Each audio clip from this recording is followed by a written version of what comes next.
Welcome back to the Shred the Spread podcast. We have the NFC North Divisional Preview on deck for you guys. Thanks again for tuning in. If you missed last episode, please check it out. We did the AFC North. Now we're going over to the NFC. We've got the Lions, we've got the Packers, we've got the Bears, we've got the Vikings. But first, we got my man, Dino. How you feeling, man? Yeah, back to back. You feel me? Right back again with another North video, bro. Like I said, I feel great and good. Like I said, it's great to be back, bro. I'm just thrilled to talk about this division here. I mean, we got action-packed going on. I feel like this division is finally more competitive than we have ever seen it in the past 20 years. I'm ready to lock in. Spoiler alert, my biggest bet of the preseason is in this video. Without further ado, Donnell, let's get right into it. Let's go. All right, here we go. So in all likelihood, Deshaun Jackson's going to at least get a return. Deshaun Jackson gets a block. Are you kidding? Way downtown. Oh, what a shot from Curry. That is a disgusting act by Randy Moss.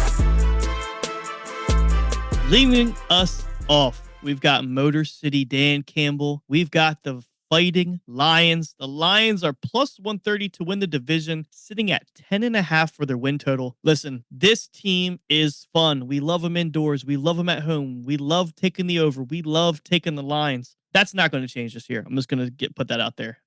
They added DJ Reader to help shut down that run because we know they were running into some issues clogging up that line. We've got Aiden Hutchinson with 101 pressures last year. That was second behind Micah Parsons. We've got Ben Johnson, the GOAT offensive coordinator, returning to this team. Makes it hard to bet against him, if you ask me. And now we have Laporta playing that Travis Kelce-esque role. I mean, what's not to like about these Lions, man? I mean, I love this over. I mean, they're going to hit it. This team is talented as can be. I mean, what could go wrong, Donnell? This team's going to be dominant. Let's put it like that. This team is going to be dominant. I think the biggest question with me is, how is this defense going to play? You know, and I feel like they did what the Kansas City Chiefs did. Regular season, subpar.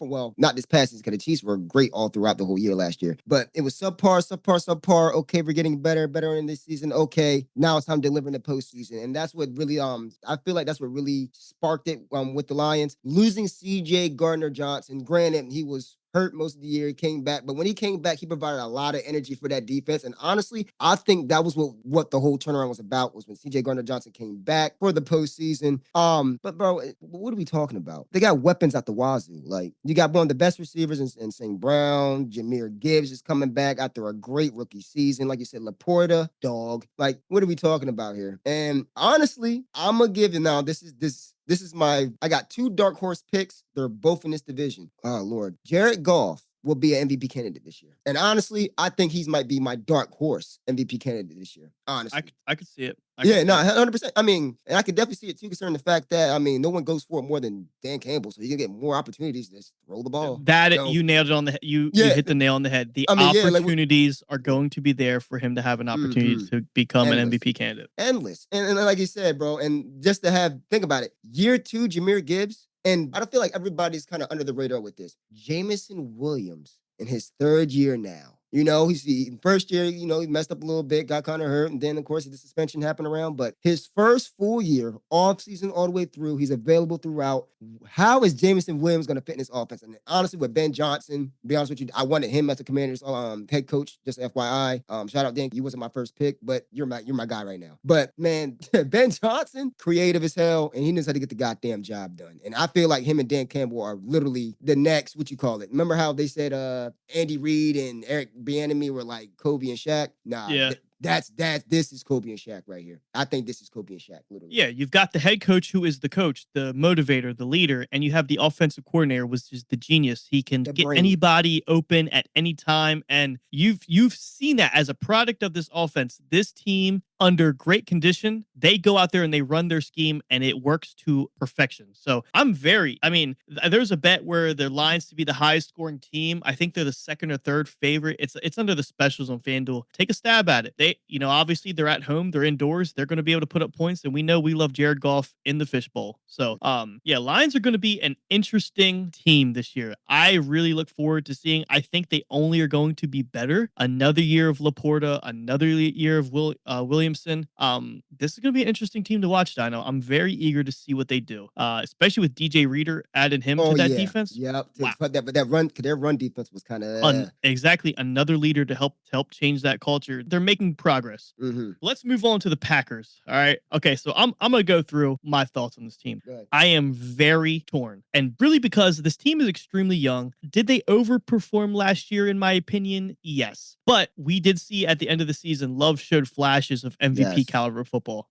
What was it, like 18 touchdowns, one pick, or whatever it was? One interception, yeah. He was fucking ridiculous. But my biggest thing is their schedule is going to be harder this year. The Bears are not going to be a 2-0 walkover team anymore. And besides the Eagles opener, the Packers are a team to have an easier schedule up front. So it is a good idea if you're on the Packers. I will say this. If you do like the Packers in the division or their win total, buy early. Now, after the opener of the season versus the Eagles, they have a pretty cupcake schedule. They've got the Colts, should win. They have the Titans, should win. They have the Vikings, should win. They have the Rams, that's going to be a close game. But then they have the Cardinals, should win. So they're going to pick up probably 3 to 4 of their first 6 games as wins. And if this team starts off 4-2, maybe even 5-1, you're going to get shitty odds on divisional and win total. So buy early if you're going to buy this team. But yeah, I'm really torn. I'm curious to see what you have to say, Dino. Honestly, remember I said I had 2 dark horse MVPs? Yeah, Jordan Love is my other dark horse MVP. Okay. I mean, honestly, and that's a real dark horse. Jared Goff, yeah, he's gonna get a lot of opportunities. This is really the dark horse MVP.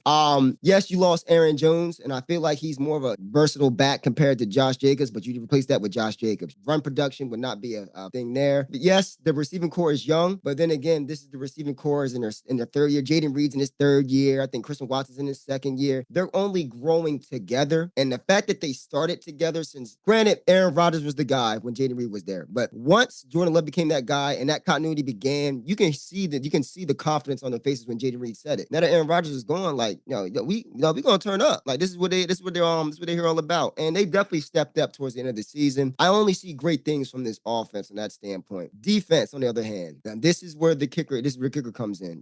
They lost speed in the safety with Darnell Savage leaving. They picked up a few good pieces. I think they picked up a few good pieces on the outside. They got help with pass rush. I feel like this defense is going to be kind of average, but I honestly think this offense is going to carry this team a little bit more than what people think. I feel like Jordan Love is going to be an MVP candidate throughout the whole year. And they picked up Xavier McKinney, right? Yep, yeah, exactly. On the outside, yeah. When I meant outside, I meant defensive backs, not the edge. Let me make that clear. Yep, and that was very huge, especially coming from the Giants and that terrible organization.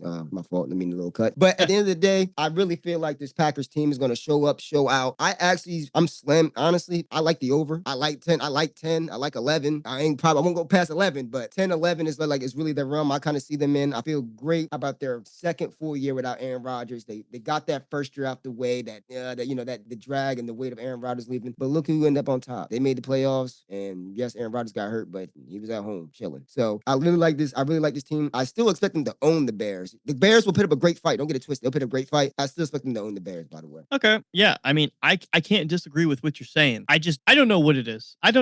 I'm just hesitant to bet the over on this team. And I think it's because I feel pretty strongly about the Lions. I feel like it's their division. And the Packers, they have a decent, the biggest thing with the Packers is they're young, and young players play on confidence and comfort. They have a very opportunistic path to that because, as again, the beginning of their schedule, they can rack up 5-6 wins quick. They really can. Mm-hmm. And if a team with that young gets momentum and feels confident, they're gonna be cruising. So I can see it. I can see it. I can see a path to Jordan Love being in MVP talks because it's going to be on his shoulders. And especially with Josh Jacobs, I feel like you have a more ground and pound guy. Now, granted, AJ Dillon is still there, but Josh Jacobs is another level of explosiveness. And if he can stay healthy, they're gonna have a really good chance at being a high scoring offense. And you're right, the defense is going to be, Jair Alexander's still there. That's huge. Right. Xavier McKinney coming in, people sleep on him because he came from a bad situation, but he is very talented, very fast,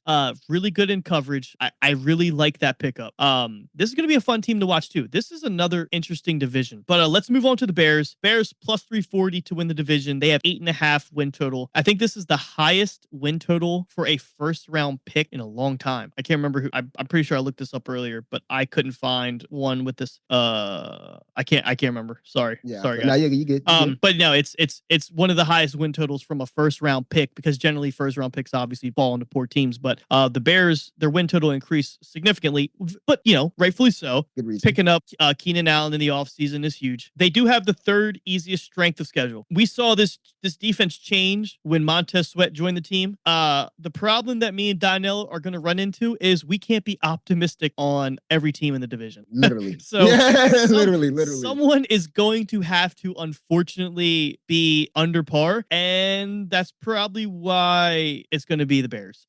This line steamed all the way up to 9.5 wins, believe it or not. That's crazy to me. If you have a 9.5 anywhere on a book, I can't find them anymore, but apparently they have been hopping in and out. If you see a 9.5, shoot the under. I mean, Yes, it's almost statistically impossible for the Packers and the Lions to hit their over, and the Bears to also hit their over, just because of how high the win totals are in the schedule. 9.5 wins sounds crazy, so it's at 8.5. I do lean the under because, I mean, this is a rookie quarterback at the end of the day. Granted, he can put up points, but he's still a rookie. This is a different speed. CJ Stroud kind of showed last year that it can be done, but I mean, listen, I think Caleb Williams is a generational talent. Don't get me wrong, but this division and 8.5 it's a high number. So I'm not too keen on either way, but they opened up at 7.5 for a reason. So it got steamed up to 9.5 off hype. It's kind of settled at 8.5. The one real prop I will take from this Bears is Caleb Williams passing yards. Oh yeah. He's set up for it. They have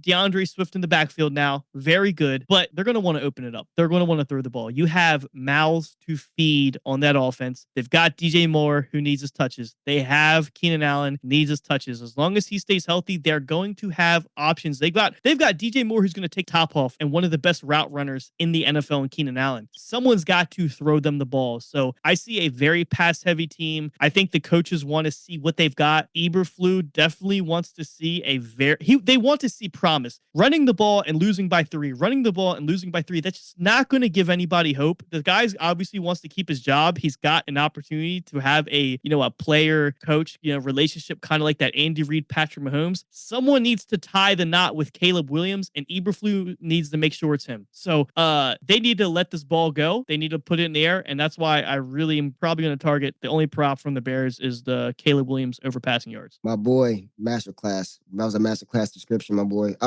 Like I said, the Bears, I love the veteran receivers. That veteran help on the outside is going to help that young boy out very, very, very, very much. And you brought up the 2 veteran receivers, Romo Dunze. I mean, probably one of the most talented receivers in the draft coming out, which only adds on to that explosiveness. And that's one thing we can say. The one thing we can always say about the Bears is that offense struggled. That will not be the case this year. They will be competitive on the offensive end this year. You got to look, granted, they have a new offensive coordinator, but it's great when you have a new quarterback and a new offensive coordinator. They're married together. They're tied together. So at least the offensive coordinator is tied to him.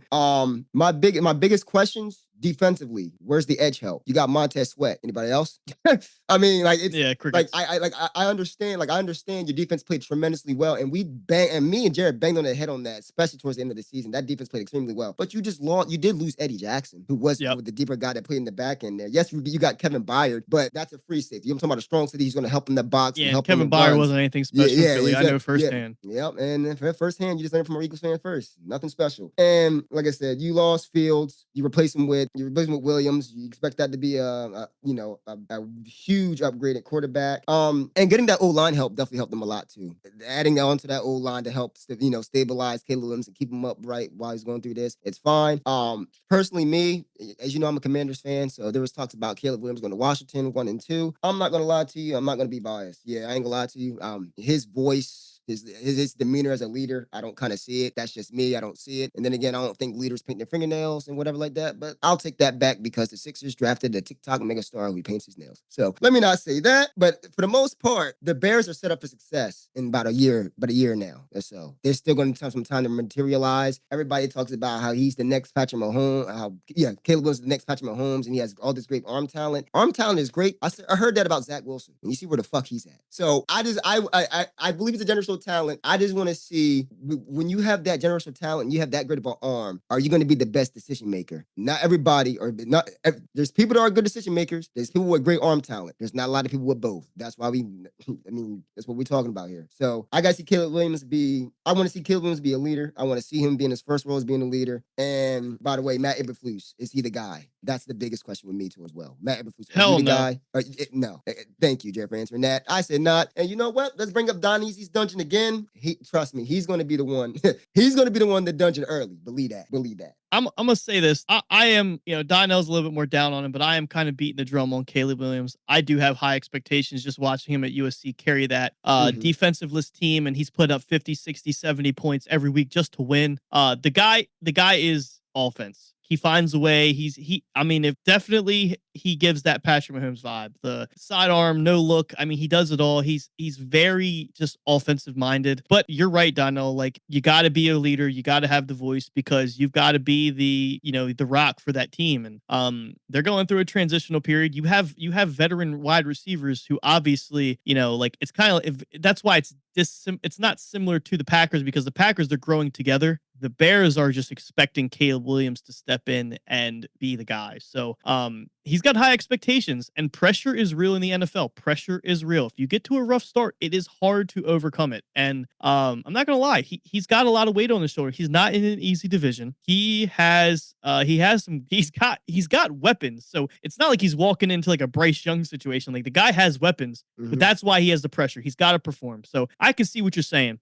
But I do think this Bears team is going to air it out. I think he's going to throw a lot more than people expect. And that's why I'm targeting the passing yards prop for Caleb Williams. I don't have a number on hand because it is so fluctuating. But I don't care what it is. I could see him lighting it up this year. Hey Jared, just know this, bro. You said the total's at 8.5 wins. Yeah. I'm not gonna lie to you, bro. They fed this man grapes. Gave this man the biggest bonus in NFL history before he even played it down yet. And yet I gotta trust this man to lead a franchise who cries after games and cries to his mom or sitting in the stands at the games and shit like that. So we gonna see, man. Mr. Hey, I'll Leader. tell y'all what, though, don't listen to this guy because if the Commanders drafted Caleb Williams, he'd be beating that damn drum. Oh yeah, most certainly. certainly. I mean, how you think I felt about Jared McCain? It's the same situation. I was like, oh yeah, McCain. And I mean, he's very talented, really talented. But you let's put it like this: you are a quarterback entering a realm where this franchise is at a dark cloud over this franchise for years. I mean, decades now, bro. Like, they made a Super Bowl with Rex Grossman, but other than that one, bro, that fan base has been miserable. They've been trying and trying. That is a lot to put on you, and then on top of that, you add pressure on yourself. The way you talk, the way your demeanor is, you put pressure on yourself. So I like that. I do like that. You put pressure on yourself, go ahead and show the hell out. But I better see it. I don't think it's gonna happen, but I better see it. All right, let's move on to the juicy stuff. Yes, sir. I know at the beginning of the episode, I had my biggest and favorite preseason bet of the year. Luckily, I've already made these bets. The line did drop a little bit because with the JJ McCarthy news. Yeah. Let's just get right into it. So the Vikings are plus 950 to win the division, and their win total is 7.5. 7.5. They have the 5th hardest schedule in the NFL this year. They have the 30th, I repeat, 30th ranked defensive line. Yeah. I'm going to be very blunt here. Yeah. They're going to have a chance to have the worst record in football. They may have the worst record in football. I already bet them to have the worst record in football. Oh my God, that's crazy. Not only did I bet them to have the worst record in football, I also bet them to be the last team without a win. And I also, biggest play of the preseason for me, Vikings under 7.5 wins. I also took a quarter of that and put it under Vikings under 6.5. I also played Vikings under 5.5, and I also played Vikings under 4.5. I played 4.5 and 5.5, very small but the odds were very good. But 7.5, I'm vested. I'm vested for sure. The first 8 games for the Vikings are brutal. Listen to the schedule, Donnell. The Vikings have the Giants. Okay. Well, okay. Well, yeah, you might got one. That is where this whole, longest team without a win, worst schedule, all that stuff. Because spoiler alert, Donnell and I are going to be on the Vikings, or we're going to be on the Giants week 1. Giants are underdogs at home week 1 against the sorry ass Vikings. Just letting y'all know, that's probably gonna be 1 over 5. I can say that right now. Yeah, confidently. And I'm gonna tell you why once I get my time. Go ahead, but keep going. So yeah, the bearded man Daniel Jones is gonna spank the Vikings. But here, listen to the first games of the season for the Vikings. We have the Giants, okay? 49ers, Houston Texans, good God, Green Bay Packers, okay, yeah, New York Jets, Detroit Lions, Los Angeles Rams, Indianapolis Colts. So, I mean, there is a very big chance that they start off 0-8 because we like Anthony Richardson. We like Matthew Stafford. The Lions are going to... The Lions... the Jets might not let them score. The Packers might beat them by 20. CJ Stroud might throw for an NFL record. The Niners might not let them pass the 35-yard line. And the Giants are going to beat them in a low-scoring affair. So, guys, yeah, I definitely would go... I definitely would look for some worse records, some longest without a win. I think worst record I got at 12-1, 13-1 actually. I got longest without a win at 10-1. Those have dropped with the JJ McCarthy news, unfortunately, but they are still juicy. They didn't drop that much because Sam Darnold was already the expected starter for the season. But yeah, dude, I think the Vikings are going to be the team that pays the bills this year. So I'm curious to see what you got on them, bro. Do you think I will even touch them boys with a 10-foot pole right now, bro? I will not touch them, not even close. As a matter of fact, it's so bad. They're gonna be so bad. I don't get this fascination with Sam Darnold. I've never understood any remotely good talent. Darren Orlovsky's known for it. Fucking Darren Orlovsky's known for it. What is up with this fascination with Sam Darnold? I don't get it. Like, I understand that he might be talented, whatever. What you say? Anytime a motherfucker says he sees ghosts and he's the top 5 pick, I don't want him on my team. and Sam Darnold gets to come full circle because he's playing at MetLife in week 1, where it all started. What the fuck are we talking about? Like, and then what makes it worse is I like Brian Flores as a defensive coach, right? I get it. Or do you really think you pressuring 60% of the time is going to help you win these games with this offense playing like that without Kirk Cousins? You got another thing coming. And I think Brian Flores is a hell of a coach. That defense is not going to be that offense is not going to be able to pick up anything at all. That defense, they got edge rush help. Yeah, Ben Ginkle, yada, yada, but there ain't nothing special. Let's be real. There ain't nothing special going on. The biggest thing that happened to the Minnesota Vikings was re-signing Justin Jefferson, because, boy, that motherfucker was about to be on his way out. Honestly. I'm honestly surprised he's not on his way out now. I have faith in JJ McCarthy. I didn't want him in Washington, but I still think he was a comparable quarterback. I mean, you've seen it in the preseason game. He was slinging the motherfucker. You know what I'm saying? It's sad news that he's out. No, I'm sorry. It's very sad news that he's out, because now that there goes all hope for the Minnesota Vikings. All hope. Because Sam Darnold's not getting it done. Aaron Jones doing the betrayal train just to be at the bottom of the barrel.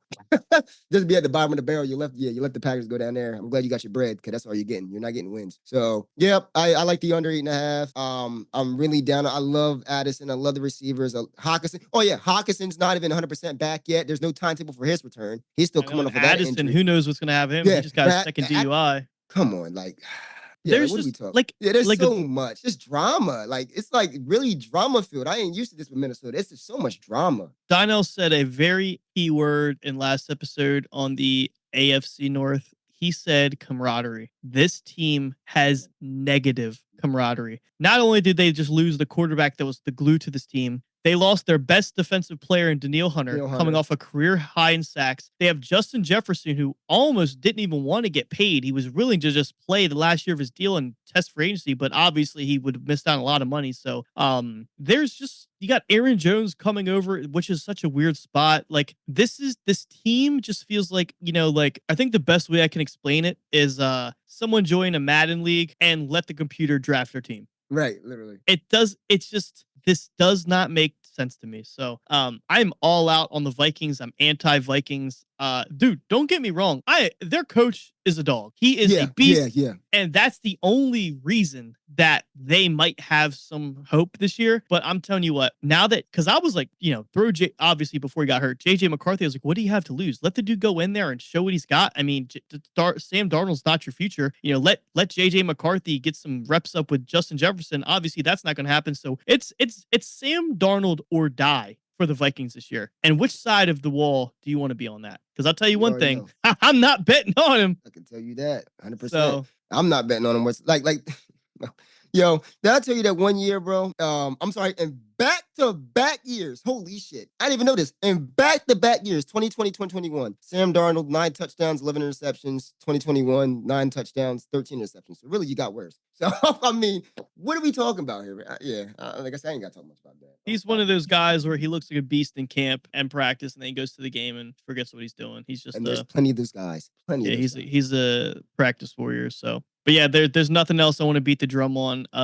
Lions probably going to handle business. Jared Goff and Jordan Love, some MVP dark horse picks for Dynell, kind of like that. I'm curious. I'm about to go check on the odds when we get off the air here. And then it's root for a discourse of the Minnesota Vikings. I think it's going to happen. Already financially invested. And I think you guys got a free pick out of us. We're going to take the Giants most likely, unless something egregious happens. But this has been the NFC North. Be on the lookout for the South divisional previews for both the NFC and the AFC, probably coming out a few days after you hear this, depending on when you hear it. Thanks again, guys, for tuning in and returning back to the Shred the Spread podcast. We are counting down the days to week 1. We are right around the corner. Dino, any final words for the listeners? No, sir. Same thing. Mustard as always, knuckleheads. So follow me on X at Dyneezy at DYNEEZY.